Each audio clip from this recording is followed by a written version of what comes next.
Hi and welcome to my vlog today, where I share things that I've been thinking about and pondering and trying to figure out and doing research on. And today I'm going to share some things with you about clay pot heaters. And the big question is, are they safe? As I have perused the internet, and I'm sure that many of you have as well, there are so many of these videos where they show all different kinds of configurations of the materials. And without giving much information about what those materials do and what happens, and enough of the scientific background so that as a consumer, you can make an informed choice about whether or not you believe that these are safe. And so I'm going to try to fill that gap a little bit, give you some pros and cons. We'll talk about different things. Then you'll be able to decide whether you think these are safe enough to use in your home. Jim and I have made our decision, and we'll share that with you at the end of the video. So first, let me say that when I very first learned about these clay pot heaters, I was really excited. I thought it was such a clever idea. And of course it uses science, and I love science. And so and the materials are fairly inexpensive. And I thought, if it really works, a great thing to share. Jim and I have a great desire to share things across the spectrum of what people might be able to afford in order to stay warm in wintertime. And so we wanted to find things that are less expensive and then show things that are a little bit more expensive as well, and we will be doing that in a video coming up shortly. So let's talk about what is involved with these. So we're going to look at the materials that I have set out here today. Most of these setups use these terracotta pots. Now I have just small ones today. These are the only ones that we could find locally that are 2 inches apart. Everything else was like 4 inches apart, and so we have a 4-inch and a 6-inch. Most likely you would want to be using something a little bit larger. And then the most common way to provide the heat for these heaters is with these little tea light candles, I believe that they are called. Let's talk a little bit about the characteristics of these materials. First of all, terracotta is a porous material, clay material.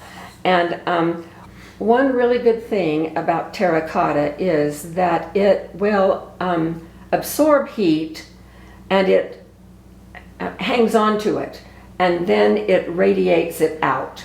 And so that is the characteristic that people count on when building these terracotta pots. One thing you need to be aware of is that because terracotta is porous, it also can absorb water and other materials as well. And if you put a wet pot over a flame, you can have quite an explosive breakage of the pot. So if you're going to do these, I would buy brand new ones that you've never used with planting before, and make sure they haven't been stored outside in the store's parking lot where they've collected rainwater. Just be sure that these pots are completely dry. Sure that the pots are dry and don't have any flaws or cracks in them as you start. So generally speaking, what happens is people will put over these tea lights. Now I have them sitting on a metal, little metal tray. This is actually the bottom of my springform pan, and it's between these 2 pavers. So this is not flammable. These pavers are not flammable, and the metal bottom is not flammable. So they will put the terracotta pot over the candles and light the candles.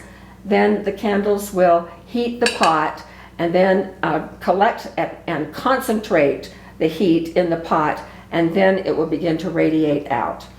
Okay, so also some models do like this. They're built like this, where they have a smaller pot on the inside and then one that is 2 inches in diameter, larger, over the outside.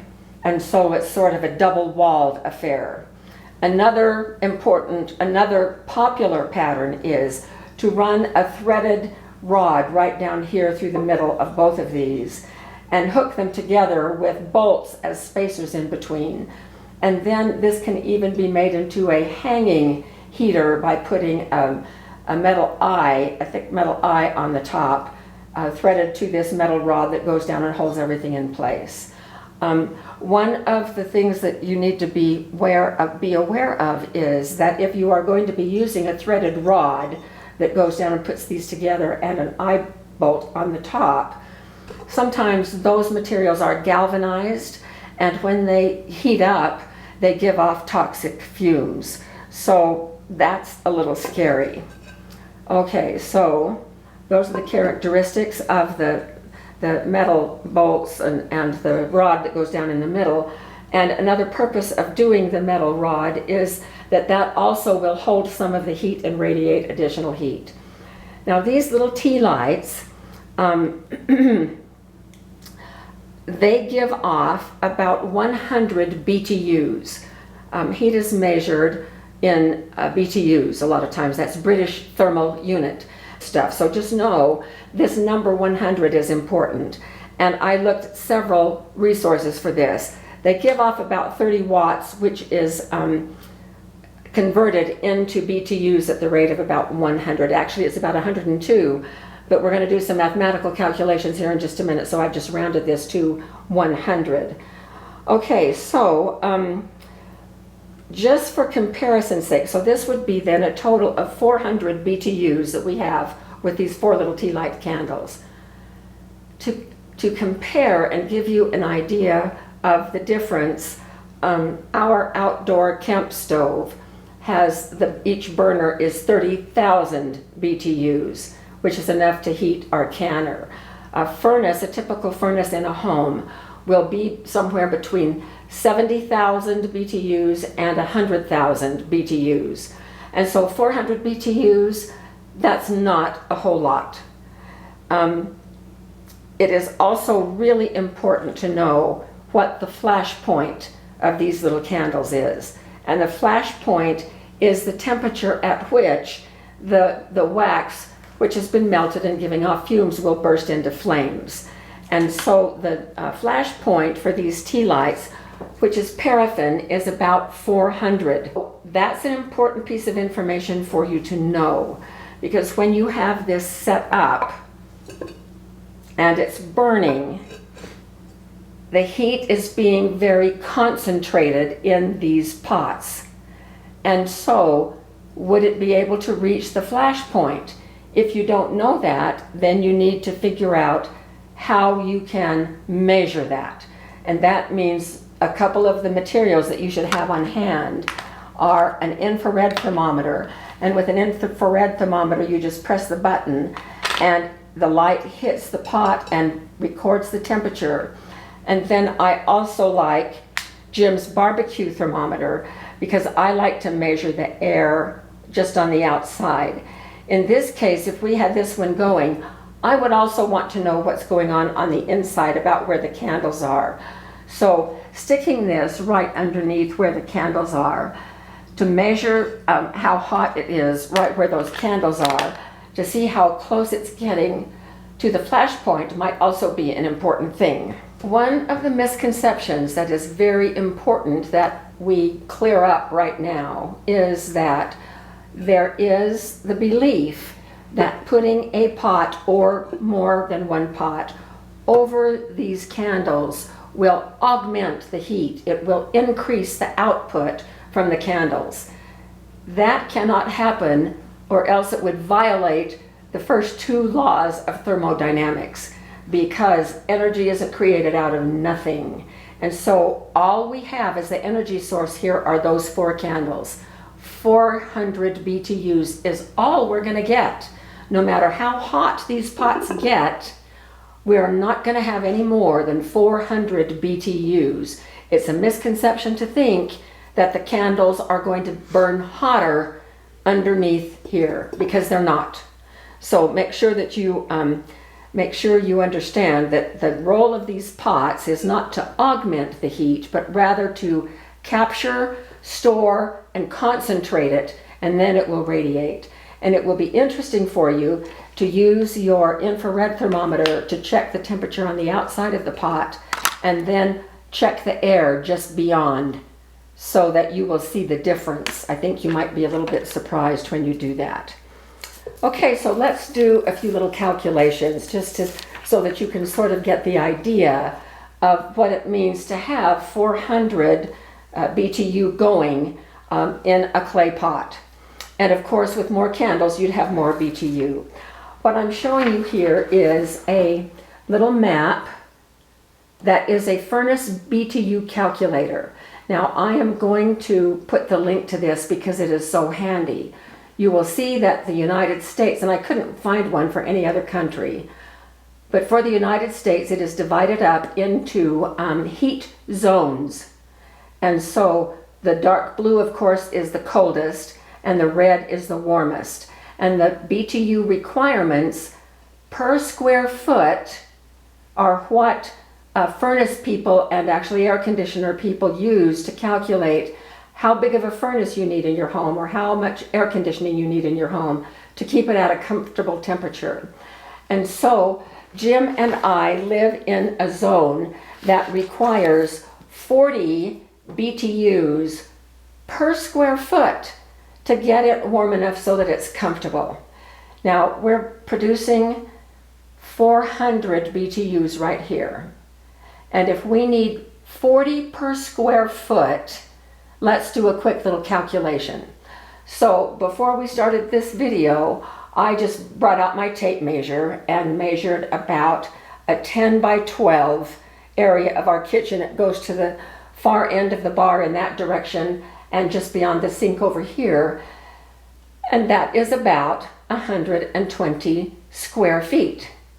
So if we need 40 BTUs per square feet, 40 times 120 is 4,800. That's how many BTUs we would need to heat just this small area. All right, now, if I'm getting 400 BTUs right here, so I can divide that by the BTUs that I'm producing right here, which is 400. So 4,800 divided by 400 is 12. And that is how many 400 BTU setups I would need to have just in this little area right here. So you can see that this with 4 tea lights is not really putting out that much heat. Now I can calculate how much 400 BTUs will heat up based on our zone, which we need 40 per square feet. So I can divide 400 by 40 and come up with 10. And so this little heat setup will bring the heat up to a comfortable temperature for 10 square feet. 10 square feet is about 3 feet by 3 feet, just a little bit more. That's about a personal space worth of heat. I guess Jim and I could fit in 3 by 3 together. We just have to hug all the time. Would you be willing to do that, honey? Sounds good to me.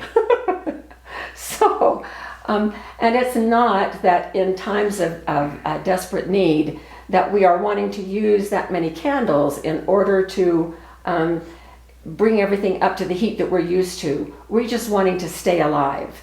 And so perhaps that would be enough, that it would knock the chill off enough that we wouldn't be frozen inside our homes. You can plug in your square feet right here, hit calculate, and it will tell you how many BTUs you're going to need. And because you know that each of these tea lights is 100 BTUs, then you can calculate how many of these that you would need. And it's a whole lot more than 4, I'll tell you that. All right, so that's a lot of information about the setup on these. A couple of other things. We want to be sure, in order to be safe, that you have the right equipment to handle an open fire. Please remember that open flames are one of the top causes for house fires, especially in the wintertime. So anytime we have an open flame, make sure that we understand that statistic looms over us constantly. And so be very aware of that. So it's a very good idea for you to have nearby a fire extinguisher. And not only that, be sure that you know how to use it.